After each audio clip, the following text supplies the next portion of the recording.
আনন্দের কথা এই যে এবার একটা ছাত্র জনতার গণঅভ্যুত্থান একটা নতুন সুযোগ সৃষ্টি হয়েছে, যে 52 বছরে 53 বছরে আমরা একটা নিয়মিতভাবে শান্তিপূর্ণভাবে ক্ষমতা হস্তান্তরের বা ক্ষমতা পরিবর্তনের বিধানই আমরা তৈরি করতে পারিনি। সেখানে আজকে এসে হঠাৎ করে এই মুহূর্তের মধ্যে আমরা সবকিছু ঠিক করে ফেলবো, এটা মনে করার খুব কাণ্ড চলে আমার কাছে মনে হয় না। আমরা চেষ্টা করছি, যারা রাজনীতি করছি, বিভিন্ন রাজনৈতিক দলগুলো আছে, আপনারা এখানে কথা শুনেছেন আমাদের অত্যন্ত জ্ঞানী রাজনীতিবিদদের কাছে, আমরা চেষ্টা করছি এবং এই 52 বছর ধরেই চেষ্টা করছি। বিষয়টা হচ্ছে যে আপনার আমি ব্যক্তিগতভাবে যেটা মনে করি যে বিচ্ছিন্নভাবে কোনো কিছুই করা যায় না এবং জোড়া তালে দিয়েও কোনো কিছু করা যায় না। এটা আপনার সুনির্দিষ্ট চিন্তাভাবনা প্রয়োজন, সুনির্দিষ্ট লক্ষ্য প্রয়োজন, সুনির্দিষ্ট চিন্তা প্রয়োজন এবং রাজনৈতিক দল এবং রাজনৈতিক নেতা বা কর্মী তাদের অত্যন্ত সততার সঙ্গে আন্তরিকতা প্রয়োজন। এই কথাগুলো এই জন্য বলছি অত্যন্ত জোরে যে আমার কাছে মনে হয় যে বাংলাদেশের রাজনৈতিক যে সংকট, আরেকটা কারণ হচ্ছে আপনার দুর্নীতি, ভয়াবহ দুর্নীতি প্রতিটি ক্ষেত্রে। এই যে আপনার সামাজিক সুরক্ষার কথা উঠেছে, এইটা তো আমি নিজেও কিন্তু আপনার অভিজ্ঞতা আছে আমার এই স্থানীয় সরকারের দায়িত্ব পালন করা। অত্যন্ত সত্য কথা বলেছেন যে ধীরে ধীরে এটা আরো খারাপের দিকে গেছে এবং এখানে যারা নির্বাচিত চেয়ারম্যান বা আপনার যারা নির্বাচিত প্রতিনিধি, তাদের হাতে ক্ষমতা কতটুকু তারা সবচেয়ে ভালো বলতে পারবেন। কি ছিল উপজেলা ইলেকশন হয়েছে, উপজেলা চেয়ারম্যান একজন হয়েছে, উপজেলা চেয়ারম্যান ভাইস চেয়ারম্যান এদের দায়িত্ব যে কাজগুলোর সেটা যেটা তার কাজ নয়, অর্থাৎ এটাকে সিস্টেমটাই এমন হয়েছে রাষ্ট্রের যে বসুন্ধরা টিস্যু অশুদ্ধতার বিরুদ্ধে এক বিন্দুও ছাড় নয়। একেবারে সেই ব্রিটিশ আমলের একজন বিখ্যাত কবি, আপনারা অনেকে নাম শুনেছেন জানি না, সুকান্ত, তিনি বলেছিলেন যে অবাক পৃথিবী অবাক করলে তুমি, জন্মেই দেখি ক্ষুব্ধ স্বদেশ ভূমি। অবাক পৃথিবী অবাক যে বারে বার দেখি এই দেশে অন্যের মৃত্যুরই কারবার, বিরাট কথা। এখনো কিন্তু সেটা অত্যন্ত মানে অ্যাপ্রোপ্রিয়েট। এটা আপনার আমরা চোখের সামনে দেখতে পাই এই বিষয়গুলো, যে আমাদের সমাজে এই যে আপনার বৈষম্য, আমাদের এই সমাজে যে আপনার শোষণ, একটা শ্রেণীকে আরেকটা শ্রেণী শোষণ করছে এবং সেই শোষণের মধ্য দিয়েই আপনার যেটা বলেছে কথাগুলো সত্য কথা। এই জন্যে আমার কাছে মনে হয় যে আমাদের এখন যে সুযোগটা সামনে এসছে, এই সুযোগটা আমরা যদি ভালোভাবে কাজে লাগাতে পারি এবং একটা বৈষম্যহীন একটা সমাজের কাছাকাছিও নিয়ে যেতে পারি, তাহলে হয়তো বা এই যে আপনার আমাদের যে আপনার অভ্যুত্থান হলো, সেই অভ্যুত্থানটার কিছুটা মূল্য হয়তো আমরা পাবো এবং আমাদের ছেলেরা যে প্রাণ দিল সেটারও কিছুটা হয়তো আমরা মূল্যায়ন করতে পারবো। আমাদের সব আলোচনাকে কিন্তু একটা বিষয়ের উপরে গুরুত্ব দিয়েছেন, সেটা হলো শিক্ষা। আমি বলছি এটা কোনোটাই বিচ্ছিন্ন না। শিক্ষা, স্বাস্থ্য, মানুষের চাকুরি, কর্মসংস্থান, উৎপাদন, কৃষি সবকিছু নির্ভর করছে তার রাষ্ট্র কাঠার উপরে। সবকিছু নির্ভর করছে যে কাদেরকে জনগণ নির্বাচিত করছে, সবকিছু নির্ভর করছে যে যারা নির্বাচিত হয়ে ক্ষমতায় যাচ্ছে তারা কিভাবে সেই দেশটাকে পরিচালনা করছে। আওয়ামী লীগকে তো ভোট দিয়েছিল, তাই না? একেবারে প্রথমে 2008 সালে ভোটই তো দিয়েছিল। সেই আওয়ামী লীগ গত 15 বছরে এই দেশকে সর্বশান্ত করে দিয়েছে, একেবারে তার বলা যায় যে ভূমিধস করে দিয়েছে।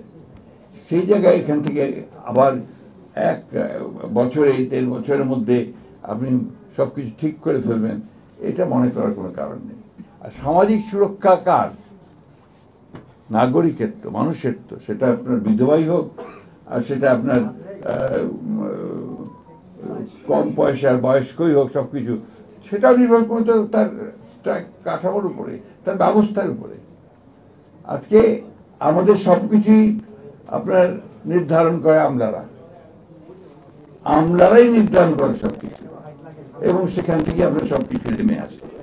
এবং আপনি খেয়াল করে দেখবেন, আমার কাছে অবাক লাগে যে একজন স্কুল শিক্ষক তার সমস্যার সমাধান সেন্ট্রালে আসতে হয়, যে তার তো কোনো প্রয়োজন নেই। আমার যে জেলাতেই সেটা যথেষ্ট তার সমাধান পায়। কিন্তু ওই যে সিস্টেম, ওই সিস্টেম যদি সেন্ট্রালে না আসে,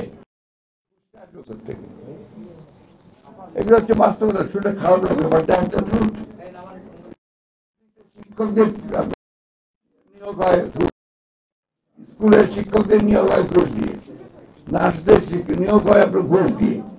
তো যে ব্যবস্থাতে এই ধরনের অনিয়ম চলতে থাকে, যে ধরনের বৈষম্য চলতে থাকে, সেখানে আপনি যে রাতারাতি করে কিছু করে ফেলতে পারবেন, এটা খুব ডিফিকাল্ট। এটা সত্য কথা এসছে আপনার কল্যাণমূলক রাষ্ট্র। আমরা তো এখন আর বিপ্লব করতে পারছি না। আমাদের তাকি সাহেবরা যেটা স্বপ্ন দেখেন, আমরাও একসময় স্বপ্ন দেখতাম, কিন্তু এটা বাস্তবতা যে এখন আমরা সেই বিপ্লব আমরা আর করতে পারছি না। তো আমাদেরকে এখন এই এই কল্যাণমূলক রাষ্ট্রের কথা চিন্তা করেই এমন সিস্টেমের মধ্যে যেতে হবে, যে সিস্টেমের মধ্যে দিয়ে আমরা আমাদের নির্বাচিত প্রতিনিধিরা আমাদের সেই অন্তত মিনিমাম, ন্যূনতম যে ন্যায় বিচার, সেই ন্যায় বিচারটা নিশ্চিত করবে জনগণের। এটা ন্যূনতম। এবং এখানে যে আপনি সব পেয়ে যাবেন তা পাবেন না, কিন্তু ন্যূনতম পাওয়া যেতে পারে। সুতরাং এটা আপনার, আমি মনে করি যে আপনার চূড়ান্ত কোনো কিছু বলা এই মুহূর্তে বিথিকার যেটা এক্সপেক্ট করছে, এটা সম্ভব না। এটা আপনার আস্তে আস্তে দেখবে, যদি থাকে এই নির্বাচন বারবার হয় এবং নির্বাচিত প্রতিনিধিদের জবাবদিহিতা থাকে, জনগণের কাছে তার অ্যাকাউন্টেবিলিটি থাকে, তাকে প্রত্যেকবার জনগণের কাছে যেতে হয় যে ভোট পাওয়ার জন্য, তাহলে আসলে সেই জায়গায় কিছুটা আসতে পারে। তা আমরা তো যেই মাত্র আপনার আমাদের শেষ হয়েছে আপনার গণ অভ্যুত্থান, যখনই আমরা আপনার রাষ্ট্র কাঠামো পরিবর্তন সংস্কার শুরু করেছি, তখনই তর্ক বিতর্ক শুরু করছি। ভালো কথা, তর্ক বিতর্ক তো হবেই গণতান্ত্রিক বক্তব্য। কিন্তু এমন জায়গায় যাচ্ছি মাঝে মাঝে, যে জায়গায় গিয়ে হতাশা এসে যায়। আমাকে সাকি সাহেব বারবার বলছেন যে এমন কিছু বলবেন না যেটাতে হতাশা আসে। আমি হতাশাবাদী লোক কখনোই ছিলাম না, আমি হতাশাবাদী হতেও চাই না। কিন্তু এটা তো সত্য কথা যে হতে হচ্ছে। প্রগতিবাদী আমি যখন একটা মানুষের অধিকারকে প্রতিষ্ঠা করবার জন্য আপনার, আমি যখন আপনার জনগণের যে বৈষম্য কমিয়ে আনতে চাই, তার আর্থিক বৈশিষ্ট্য বৈষম্য সবকে কমিয়ে আনতে চাই, তখন যদি আমি দেখি যে সম্পূর্ণ ভিন্নভাবে ভিন্ন চিন্তা করা হচ্ছে এবং সেটাকে ডাইভার্ট করার চিন্তা করছে মানুষের চিন্তা ভাবনাগুলোকে, এবং একটা উগ্রবাদ ছড়িয়ে দেওয়ার চেষ্টা করা হচ্ছে, তখন তো হতাশা আসবেই। আমাদের যেটা আমি মনে করি যে দায়িত্ব আমাদের, যারা আমরা লড়াই করেছি, লড়াই করছি, করে চলেছি,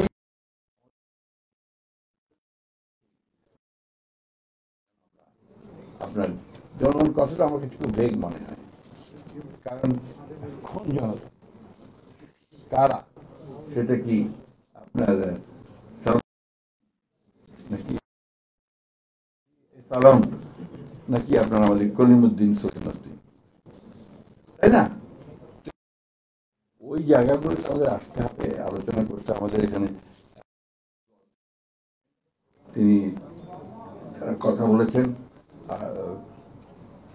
বাস্তবতার প্রেক্ষিতে এই চেয়ারম্যান সাহেব যে কথা বললেন, সাধারণ মানুষরা যে কথা বলছে, ওই যে রিক্সাওয়ালা ভাইরা যারা প্রাণ দিয়েছে এইবার যুদ্ধে, যারা চালায়, রিক্সা চালায়, রাস্তায় দাঁড়িয়ে দুটো কথা বলে, তাদের কথাবার্তা শুনে যখন জনপ্রতিনিধিরা সত্যিকার অর্থেই জনগণের সমস্যার সমাধান করার জন্য আন্তরিক হবেন, আমি কিন্তু বলছি না যে পারবেন, আন্তরিক হবেন, সততার সঙ্গে করবেন, তখনই হয়তো আমরা কিছুটা দেখতে পাবো। আমি আমাদের বিথিকা যে টু দি পয়েন্ট যে অ্যান্সারগুলো চেয়েছে, সে উত্তর দেওয়ার কোনো অবকাশ আছে বলে আমি মনে করি না। এটা আমার সিস্টেমের উপর নির্ভর করবে। আমি যদি একটা জনপ্রতিনিধিত্বমূলক সরকার গঠন করতে পারি, আমি যদি একটা সুষ্ঠু নির্বাচন করতে পারি, সুষ্ঠু নির্বাচন করে আমি ইউনিয়ন পরিষদ, উপজেলা পরিষদ, পার্লামেন্ট গঠন করতে পারি, তাহলে একটা ব্যবস্থা আমাদের, আমি মনে করি আপাতত এটা একটা ভালো পথ বেরোবে, যেখানে আমি হয়তো কিছুটা সমস্যার সমাধান করতে পারবো। শিক্ষা শেষ, ব্যবস্থা শেষ হয়ে গেছে, স্বাস্থ্য শেষ হয়ে গেছে, সেগুলোকে আপনাকে আবার নতুন করে গড়ে তোলার জন্য তো মানুষ লাগবে, সেই মানুষগুলো তো তৈরি করতে হবে আপনাকে। আজকে দুর্ভাগ্যজনক ভাবে আমি আমার অভিজ্ঞতা থেকে বলছি আপনাকে, আপনি সেক্রেটারিয়েটে যাবেন, আমার জানি এরপরে আমার অনেক কথা বলবেন, সেক্রেটারিয়েটে গেলে ওই যে তারাই সবকিছু নির্ধারণ করেন। আমাদের উপদেষ্টা যারা দায়িত্ব পালন করছেন এখন, অনেক ক্ষেত্রে তারা অসহায়, অনেক ক্ষেত্রে তারা অসহায়। তারপরেও আমরা আশা করি যে তারা এতদিন যে চেষ্টা করেছেন, সেই চেষ্টাটা নিয়ে যারা সংস্কারের এই কমিশনগুলো আছে, তারা সবাই মিলে, আমরা সবাই মিলে একটা শুরু করতে পারি, যে শুরুটা দিয়ে আমরা একটা ভবিষ্যৎ, একটা বাংলাদেশ যেটা বৈষম্যহীন বাংলাদেশের দিকে আমরা এগিয়ে যেতে পারবো। আমি একটু সেই প্রশ্নটা দিয়ে দিতে পারি যে বিচ্ছিন্ন ভাবে কোনো কিছুই হবে না, একটা জোড়াতালি দিয়েও কোনো কিছু হবে না, একটা উদ্দেশ্য, লক্ষ্য, চিন্তা ভাবনা, একটা থিওরি, সবকিছু নিয়ে এগোতে হবে। সেখানে এই যে বিচ্ছিন্নভাবে একজন গার্ডটার কথা বলে তো লাভ নেই, টোটাল থিং। একজন কৃষকও তো আপনার পুরোপুরিভাবে তার পণ্যের ন্যায্য মূল্য থেকে বঞ্চিত হচ্ছে না। আজকে যে কিছুক্ষণ আগে বলুন যে ঢাকা শহরে আপনার এই ব্যাটারি চালিত রিক্সা ভরে গিয়েছে, এরপরে চলা যাবে না, সেটা কেন? কারণ তার কর্ম নেই, কর্মসংস্থান নেই। তাকে বেঁচে থাকতে হলে তাকে ওই রিক্সাটা চালিয়ে বেঁচে থাকতে হবে। তো গভর্নমেন্টকে সেই পলিসি আনতে হবে, যে পলিসিগুলোতে আর বিকল্প কর্মসংস্থানের ব্যবস্থা তৈরি হবে এবং একই সঙ্গে এই রাস্তাগুলোকে ঠিক করা সম্ভব হবে। এটাই হচ্ছে মূল কথা। আমাদের ঐক্যবদ্ধ থেকে এই সব কিছুর ঊর্ধ্বে উঠে, একটা দুর্নীতির ঊর্ধ্বে উঠে আমাদেরকে আমাদের ভবিষ্যৎ তৈরি করার জন্য কাজ করতে হবে।